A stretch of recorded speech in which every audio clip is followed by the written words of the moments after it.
김영현 집사님 간증하셨는데요. 뒷부분에 많이 이렇게 우셔서 내용을 잘 못 들으셨을 것 같아서 마지막 환상은 주변 사람들이 하늘로 올려지지 못하는 그런 환상을 보면서 더 절실하게 복음을 전해야 되겠다. 또 그들이 천국에 가실 수 있도록 더 중보하면서 기도해야 되겠다. 또 여러 성도들 그 연약한 가운데 있는 분들을 위해서도 기도해야 되겠다. 그런 내용입니다. 사실 우리는 살아가면서 하나님께서 주신 환상들을 자주 체험합니다. 또 특이한 점은 남성들보다는 여성들이 많은데 또 우리 남성 중에서도 이렇게 하나님의 음성을 듣고 또 보여주시는 환상을 통해서 은혜 나눌 수 있어서 얼마나 감사한지 모르겠습니다. 사실 제 아내도 이 봉산교회 제가 부임하기 전에 하나님께서 주신 응답이 있으셨어요. 또 저에게도 보여주신 것이 있었고 요약하면 그래요. 하나님께서 너를 좋은 곳에 보내시겠다라고 응답을 하셨어요. 그래서 면접 때부터 설교 때까지 그렇게 별로 긴장하는 것도 없었던 것 같아요. 그냥 하나님께서 편안한 마음을 주셨고 또 그 봉산교회 주차장 마당을 처음에 밟는 순간부터 그냥 고향 땅 밟는 느낌이랄까요? 그냥 편안했어요. 그리고 마음에 즐거움이 있었어요. 그러니까 땅을 보면서 야, 이렇게 넓은 땅이 있구나. 물론 여러분들에게는 양이 안 찰 수도 있지만 서울 도심에는 교회가 성장하려고 해도 땅이 없어서 교회를 이렇게 크게 짓지도 못하고 부속 건물을 올릴 수도 없는 그런 지경에 있는 교회들이 참 많아요. 근데 저는 들어오면서부터 그 많은 것이 다 이렇게 좋게 보이더라고요. 그냥 야, 여기다 뭐도 할 수 있고 뭐도 할 수 있고 막 그런 생각들을 주시는데 즐거운 상상들을 많이 했어요. 제가 이 이야기를 꺼낸 것은 제 아내가 안 보이시죠? 오늘 장인 어르신께서 수술을 하셨기 때문에 몸이 편찮으셔서 봐야 될 것 같다 해서 오라고 하는 바람에 아내를 친정에 이렇게 데려다주고 저만 내려와서 이렇게 말씀을 전하게 되었습니다. 여러분들에게 양해를 구하고요. 오늘 우리는 계속해서 우리 시편의 말씀을 묵상하는데요. 주로 이 시편에서 묵상되고 노래되는 내용들은 하나님의 백성으로서 어떻게 살아가야 될 것인가에 대한 찬양이 참 많아요. 그리고 여러분들이 지금까지 나눈 그 시편의 내용의 대다수는 다윗의 시편이라고 우리가 알고 있습니다. 오늘 시편 17편도 다윗의 기도라는 제목을 가지고 있어요. 그러니까 이것을 편집할 때에 여러 가지 거기에 걸맞는 부제들이 있거든요. 제목을 붙이는데 딱히 제목을 붙일 게 없어서 그랬는지는 잘 모르지만 다윗의 기도라는 부제를 달고 있어요. 사실 오늘 시편을 제가 묵상하면서 느낀 것은 다윗이 어떤 사람이었을까, 한마디로 정의할 수 있을까 이 생각을 해보았는데요. 정의할 수 있겠더라고요. 다윗은 기도하는 사람이었다라고 하는 점입니다. 하나님의 백성은 의롭게 살아가야 되는데요. 그 의롭게 산다라고 했을 때 의의 기준이 되는 게 뭐냐? 그런데 시편에도 그렇고 여러 다른 성경에도 우리가 의의 기준이 될 만한 것은 하나님의 말씀이다. 이렇게 기록하고 있습니다. 특히 다윗은 이 하나님의 말씀 앞에서 자신을 늘 조명해서 비추어 보고 또 의롭게 살려고 노력했던 사람들이었습니다. 또 자기의 안위만을 생각한 사람이 아니었고 늘 하나님께 자신을 비추어 보고 내가 어떤 사람인가에 대한 현주소를 날마다 확인하려고 했던 사람이었습니다. 오늘 시편은 다윗의 삶을 단적으로 드러내 보여주고 있는 시편입니다. 다윗은 늘 기도하는 생활을 했다라고 하는 것을 단적으로 보여주고 있습니다. 하나님 편에 서기 위해서 부단히 노력하는 그 삶의 흔적들이 오늘 시편에 기록되어 있다는 것이죠. 사실 오늘 1절부터 15절까지의 말씀이 있지만 7절부터 14절의 말씀은 다윗이 위기에 처했을 때 하나님께서 악한 자들에게 선악간에 심판하실 것이고, 또 자신이 하나님 앞에 결백하기 때문에 자신을 위기에 처하게 만든 사람들은 다 악한 자이고, 그 악한 자에 대해서 하나님께서 보응하시리라고 하는 그 기도가 담겨져 있어요. 사실 이 부분은 제가 다루려고 하지 않습니다. 그냥 내용만 여러분들께 요약해 드렸고, 오늘 1절에서 6절 그리고 마지막 15절의 말씀을 가지고 우리가 함께 묵상해 보고자 합니다. 첫 번째 묵상은 다윗은 날마다 자신의 삶을 하나님의 관점에서 늘 생각해 보는 습관이 있었다는 것이죠. 그러니까 날마다 자기 삶이 하나님 앞에서 올바른 삶인지 의로운 삶인지, 또 하나님께서 제시해 주시는 길을 내가 걸어가고 있는지를 날마다 비추어 보았다라고 하는 거예요. 날마다 하나님의 말씀대로 생활했을 뿐만 아니라 그것이 하나님께 의로운지를 생각했다라고 하는 것입니다. 다윗에게는 하나님 안에서 살아가는 삶이라면 그가 적어도 하나님 앞에 서서 그 말씀에 날마다 자신을 비추어 보는 이 삶이 지속되는 한 죄를 범하지 않을 것이란 확신이 있었습니다. 그래서 자신이 하나님 앞에 거짓되지 않음을 날마다 노래로 고백하고 있다는 것이죠. 그리고 그 고백이 바로 이 시편 17편의 말씀이에요. 본문 1절을 우리 함께 읽겠습니다. 여호와여, 의의 호소를 들으소서. 나의 울부짖음에 주의하소서. 거짓되지 아니한 입술에서 나오는 나의 기도에 귀를 기울이소서. 자신 스스로가 자신이 고백하고 있는 이 기도가 의롭다고 평가하고 있는 것이에요. 하나님 앞에 추호의 거짓됨도 없다고 고백하고 노래하고 있다라고 하는 사실입니다. 여러분, 이 시편을 읽다 보면 왠지 거북한 생각이 들어요. 우리가 우리 스스로를 마치 잘난 체 하듯이 나는 하나님 앞에 의인으로서 고백하고 있습니다. 나는 하나님 앞에 추호도 거짓이 없습니다. 이렇게 기도를 시작하는 거거든요.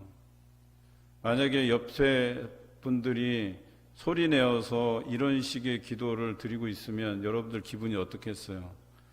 아우, 재수없어. 뭐 이럴 수도 있을 거 아니에요. 뭐처럼 너무 교만한 것 같아.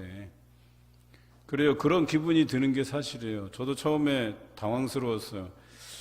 시편을 참 많이 읽었음에도 불구하고 17편의 말씀을 읽으면서 당황스러웠어요. 다윗이 어떻게 이렇게 자신에 대해서 떳떳하고 자신감 있게 자기는 하나님 앞에 추호도 거짓이 없다, 이렇게 자신감 있게 표현할 수 있을까? 흔히 이런 기도를 들을 때 우리는 자주 쓰는 표현, 저 사람 너무 교만하다, 이런 생각을 가질 때가 있잖아요. 그런데 더 나아가서 본문 2절과 3절을 읽어보면 보시기에 자신이 흠이 없다고 할 만큼 떳떳한 모습으로 하나님께 아뢰는 본문이 나옵니다. 우리 2절과 3절을 함께 읽겠습니다. 주께서 나를 판단하시며 주의 눈으로 공평함을 살피소서. 주께서 내 마음을 감찰하셨으나 흠을 찾지 못하셨사오니 내가 결심으로 입으로 범죄하지 아니하리이다. 자신의 입술로서 자신을 의롭다 하고 거짓이 없다고 한 것으로 끝나지 않고 이번에는 하나님의 관점에서 자신을 비추어 본 모습을 고백하고 있는 거예요. 하나님이 저를 오랫동안 지켜보았사온데 아무리 찾아봐도 흠잡을 데가 없다. 그거 하나님께서도 인정하시지 않습니까? 라고 기도하고 있는 거예요. 다윗은 하나님께서 자신을 자세히 시간을 두고 살펴보실 것에 대해서 자신을 내어드린 사람이었었어요. 그리고 잠시 동안 자신이 어떤 열정적인 모습을 보여드려서 하나님 저 괜찮죠? 저 썩 괜찮은 사람입니다 라고 이렇게 이야기한 것이 아니고, 오늘 이 시편의 내용은 하나님께서 나를 오랫동안 감찰하셨고 나를 둘러보셨사오니 내가 흠이 없다라고 하는 것을 하나님이 더 잘 아시지 않습니까? 라고 이렇게 노래하고 있는 것이에요. 하나님께서 나는 거룩하니 너희도 거룩하라 말씀하신 것처럼 다윗은 거룩한 삶을 위해서 말씀을 실천하면서 살았다라고 하는 것이에요. 뿐만 아니라 자신이 자신을 칭찬하고 있을 뿐 아니라 하나님의 안목으로 보셔도 나는 흠잡을 데가 없을 만큼 내가 하나님께 내 자신을 드릴 자신이 있다라고 노래하고 있는 것이거든요. 이것은 뭐냐면 오랜 시간 하나님께서 나를 살펴보셨으니까 나의 마음을, 내 정직한 영을 하나님께서 아시지 않습니까? 라고 이야기한 것입니다. 여러분, 저는 이 다윗의 모습이 우리의 모습이길 바랍니다. 적어도 우리가 잠깐의 열심을 내고 마치 내가 열심 있는 사람인 양 하는 것보다는 다윗처럼 평소에 날마다 말씀 안에서 나를 비추어 보고 또 하나님의 그 거룩함을 따라서 자신도 거룩한 삶을 유지하려고 했던 그의 노력의 흔적들을 우리가 찾아보자는 거예요. 적어도 그가 이렇게 고백할 수 있었던 것은 하나님 앞에 흔들리지 않는 그 믿음, 변함없는 믿음으로 든든히 서갔다. 부끄러울 것이 없는 일꾼으로 서갔다라고 하는 그런 열심을 우리가 보아야 될 것이다 라고 하는 것이죠. 다윗은 바로 그런 사람이었습니다. 이런 자신감을 도대체 우리가 어디서 이런 자신감이 생겨났을까, 오늘 본문을 보면서 질문을 하지 않을 수가 없죠. 적어도 그는 하나님 앞에 날마다 기도하는 삶, 자신을 비춰보는 삶, 그리고 자신이 하나님 앞에 결백하다라고 하는 것만큼은 자신감이 있었다라고 보여집니다. 특히 본문 4절과 5절에 이런 말씀이 있죠. 우리 함께 읽겠습니다. 사람의 행사로 논하면 나는 주의 입술의 말씀을 따라 스스로 삼가서 포악한 자의 길을 가지 아니하였사오며 나의 걸음이 주의 길을 굳게 지키고 실족하지 아니하였나이다. 다윗이 하나님 앞에 이렇게 자신감 있게 나오는 이유가 바로 여기 있습니다. 자신이 하나님의 말씀을 따라서 살았다라고 오늘 고백하고 있어요. 그렇습니다. 하나님의 말씀대로 살아가면 의롭게 살 수 있고 죄를 범하지 않고 살아갈 수 있다라고 하는 것이에요. 그런데 그 말씀에 내 자신을 비춰보지 못하는 그 순간 실수하게 돼 있고 죄를 범하게 돼 있는 것이거든요. 다윗도 완벽하지는 않았어요. 그의 인생에서 여러 번 실수를 했죠. 어쩌면 그것이 그의 삶의 교훈이 되어서 더 하나님 앞에 철저히 말씀 안에서 자신을 비춰보는 일들을 게을리하지 않았을 거다 하는 생각을 해보는 겁니다.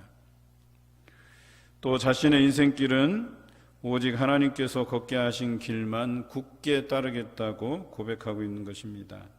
그래서 그 길에서 자신은 실족하지 않았다라고 고백하고 있습니다.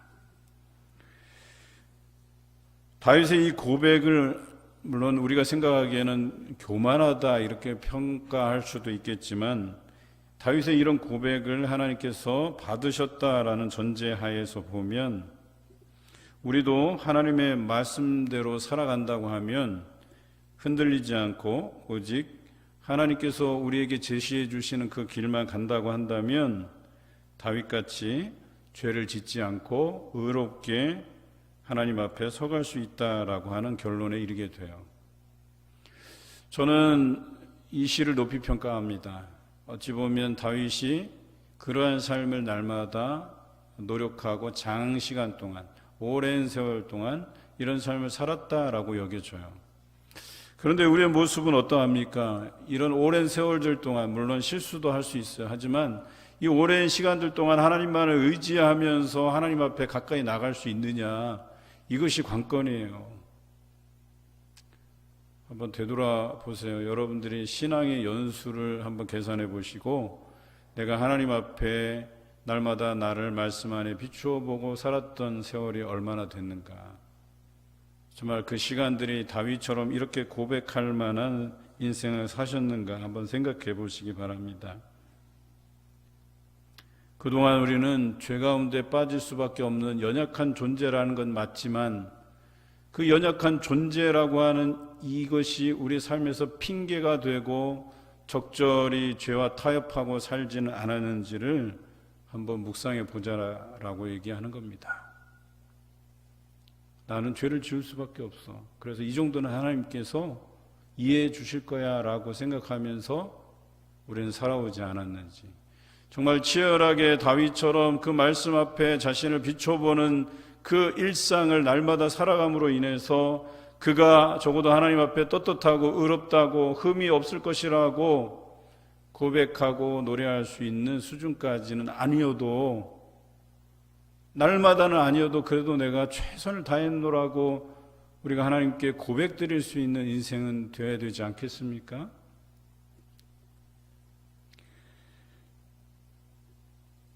그런데 나의 연약함을 하나님께서 인정해 주시고 용서해 주시겠지라고 하는 이 생각으로 우리가 날마다의 삶 안에서 죄를 짓더라도 회개하면 된다라고 하는 이 반복된 사이클 안에서 살아가지는 않았는지, 우리는 다윗의 시편을 묵상하면서 하나님 편에 서 있다면 우리가 죄를 짓지 않고 살아갈 수도 있겠다 하는 그 생각을 가지고 치열하게 하나님께 집중하고 매일마다 묵상하는 그 말씀에 나를 비추어 보는 일을 게을리하지 않을 수도 있겠다, 이런 생각을 해보는 것이죠.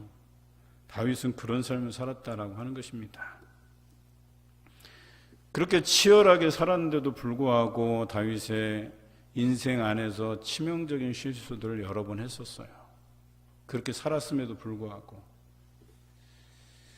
여러분, 우리 삶을 하나님께 죄가 없이 의롭게 드려야 한다는 사실을 잊지 마시기 바랍니다.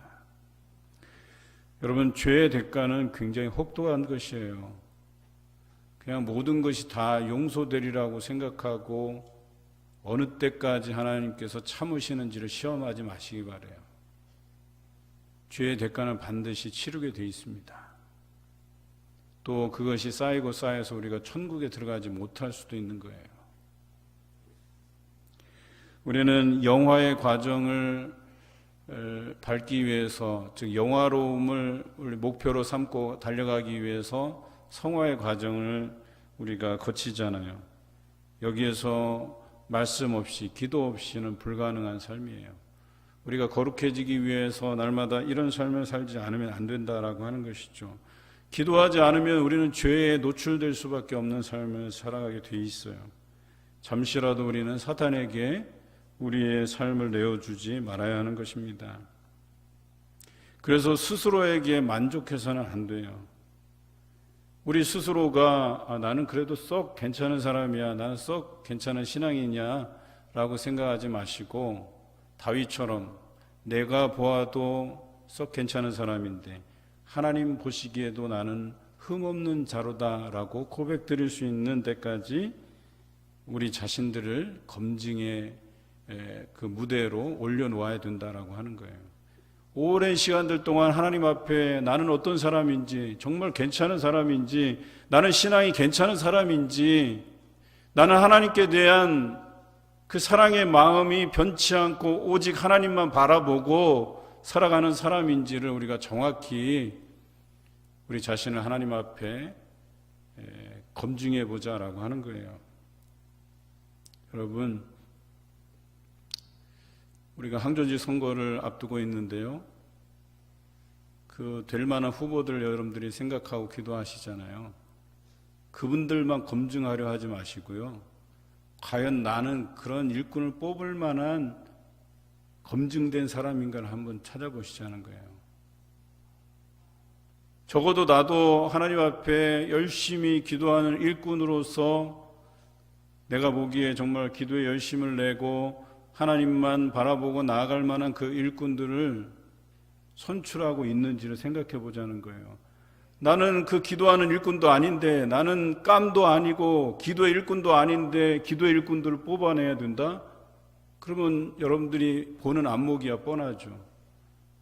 내가 기도를 않는데 기도하는 사람은 어떻게 할 수 있어요? 내가 예배도 잘 드리지도 않는데 열심히 예배 드리는 사람은 어떻게 알 수가 있어요? 내가 열심히 봉사하지도 않는데 어떻게 봉사하는 사람을 알 수 있느냐 말이에요.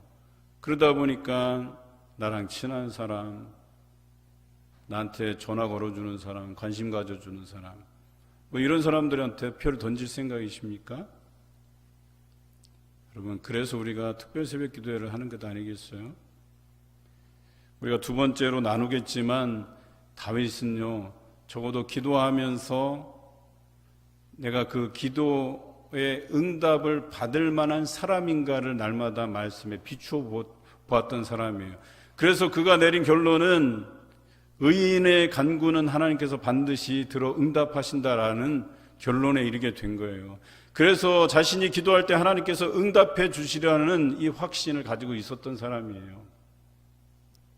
마찬가지로 우리가 하나님 앞에 기도하는 사람으로 거듭나기 위해서 우리가 하나님 앞에 날마다 나아가야 되는 그 이유는 바로 우리가 기도했을 때 그 기도의 응답을 받을 만한 그런 사람인가를 되짚어 보자는 거예요. 그렇지 않으면서 하나님 앞에 기도로서 구하는 것, 여러분 이거 정당한 것 아닙니다.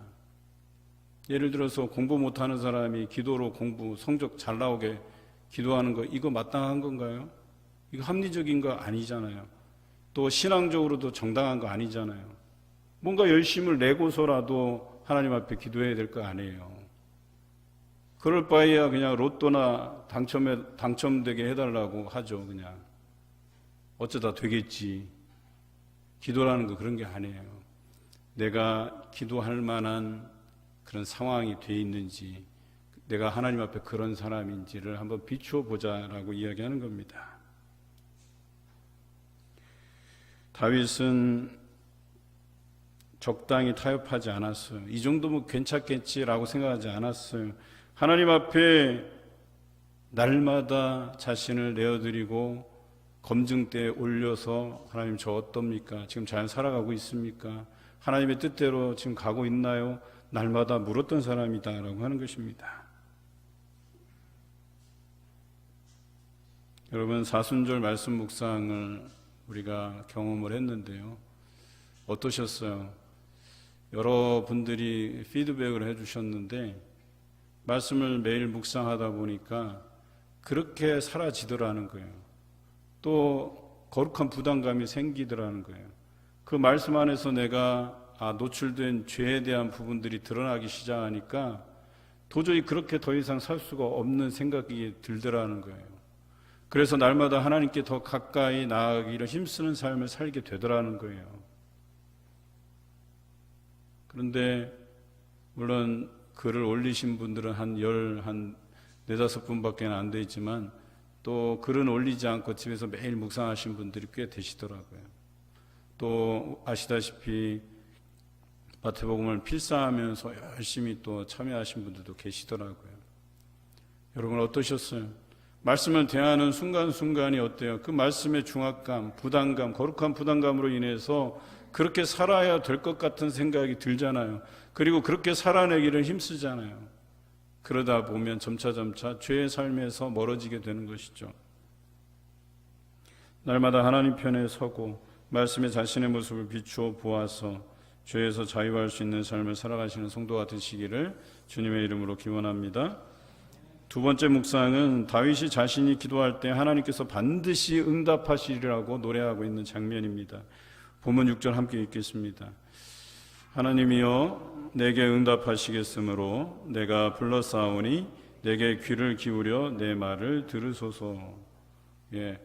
앞에 9절 읽을 때는 덜 재수 없었는데 지금 6절 말씀 또 읽다 보니까 더 재수 없어졌어요.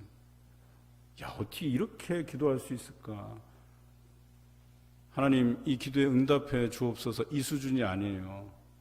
하나님, 내가 기도하면 하나님은 반드시 응답해 주셔야 됩니다. 이렇게 요구하고 있는 거거든요. 어찌 보면 굉장히 건방진 기도가 될 수도 있는 거예요. 그런데 다윗은 자신이 지금의 이 상황에서 기도하면 하나님께서 응답해 주시리라고 하는 확신이 있었던 거예요. 여러분, 이 자신감이 왜 생겼을까요? 그것은 자신이 하나님 앞에 깨끗하게 생활했기 때문에 그렇습니다. 하나님 앞에 죄를 범하지 않았기 때문에, 자신이 하나님 앞에 결백하기 때문에 하나님께서 자기에게 응답하시리라고 노래하고 있는 거예요. 지금 이 상황은 악한 이들이 나를 힘들게 하고 괴롭게 하고 나를 죽이려 하는 그런 상황에서도 하나님께서는 내게 반드시 응답하실 거라고 하는 이 확신을 가지고 있었던 거예요. 왜요? 결백하기 때문에. 내가 하나님 앞에 실수한 것이 없기 때문에, 내가 하나님의 말씀에 비추어 보아서 하나님께서 내게 주신 그 삶을 내가 떳떳이 살아가고 있었기 때문에 오늘 이 기도에 대해서 하나님께서 내게 응답하실 것이라고 하는 이 확신이 있었다는 거예요. 여러분, 누군가와 다투었다고 한번 가정해 보십시다. 그런데 화해하고 싶어요. 그런데 우리의 기도에 선행되어야 될 게 무엇이겠어요? 내가 화해해야 될 거 아니에요. 적대감을 버려야 될 거 아니에요. 화해의 제스처를 해야 될 거 아니에요. 미운 감정들을 버려야 될 거 아니에요. 그런데 이렇게 선행되지 않으면서, 이런 삶을 없으면서 하나님, 저 사람 좀 바꿔주십시오. 나랑 다툰 사람, 하나님, 저 사람이 못된 사람입니다. 저 사람을 좀 바꿔주십시오. 여러분, 이게 정당한 기도인가요? 그렇지 않잖아요. 뭔가 내가 이 기도를 드릴 만한 합당한 이유가 있어야 될 거 아니에요. 적어도 내가 화해의 제스처를 취하고 내가 미운 감정들을 다 내려놓고 그를 위해서 열심히 또 섬기고, 그래도 저 사람의 마음이 열리지 않으면 하나님, 저 사람의 마음을 열어달라고 기도해야 되는 것 아니겠어요? 이런 기도가, 즉 나의 선행되지 않은 그 삶의 모습으로, 나는 자격 없는 모습으로 하나님께 기도했다. 여러분, 이 기도가 응답될 리 만무하죠. 응답되지 않습니다. 이런 기도는. 내가 상대방의 변화를 위해서 기도하려면 최소한 내가 하나님 앞에 떳떳해야 돼요. 내가 의로워야 돼요. 내가 먼저 하나님 앞에 회개해야 된다라고 얘기하는 거예요. 야고보서 5장 16절에 의인의 간구는 역사하는 힘이 많다 그랬어요. 다르게 표현하면 하나님 앞에 나를 의롭게 만들어야만 기도의 응답이 된다라고 하는 표현이에요. 제가 한동안 그 전도사 시절 때 방언을 못해서, 제가 지도하는 청년들의 한 90% 이상이 다 방언을 하는데, 참 전도사가 돼서 같이 통성으로 기도하는데 10분이면 벌써 저는 눈치를 보게 돼요. 아휴, 이 청년들 언제까지 기도하나.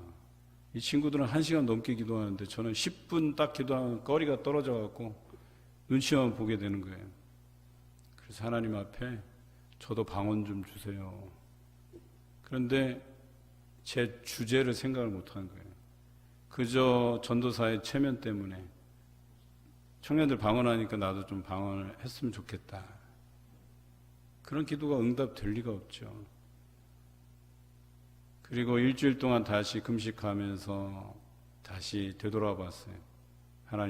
하나님의 귀한 일들을 감당하는데 이런 은사가 필요합니다 하고 간절한 마음으로 내 자신들을 하나님 앞에 드려가기를 힘쓰고, 또 여러 가지 죄의 문제들, 잘못된 생각들 다 내려놓고 다시 시작했어요.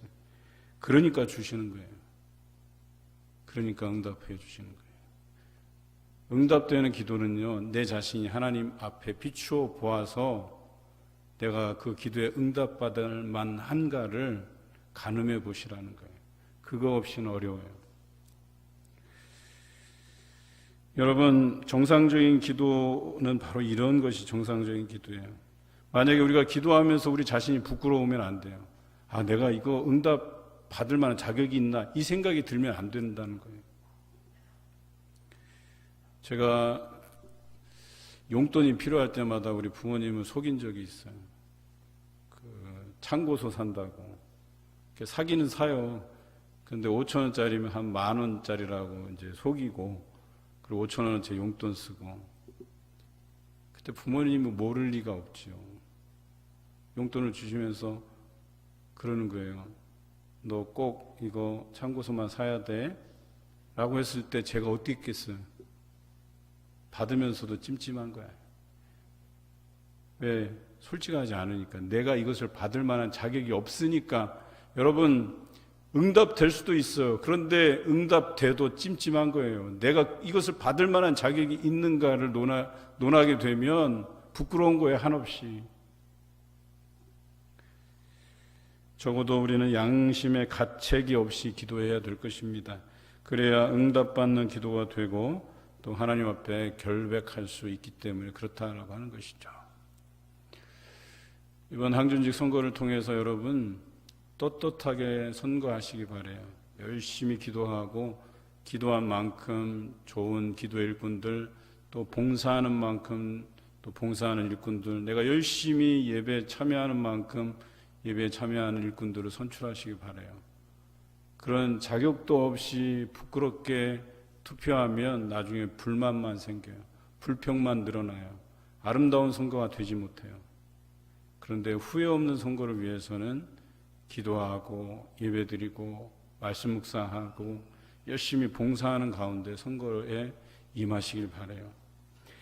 오늘 마지막 묵상은 다윗이 하나님 편에 선 것을 후회하지 않고 있는 모습인데요. 본문 15절을 함께 읽겠습니다. 나는 의로운 중에 주의 얼굴을 배우리니 깰 때에 주의 형상으로 만족하리이다 그랬어요.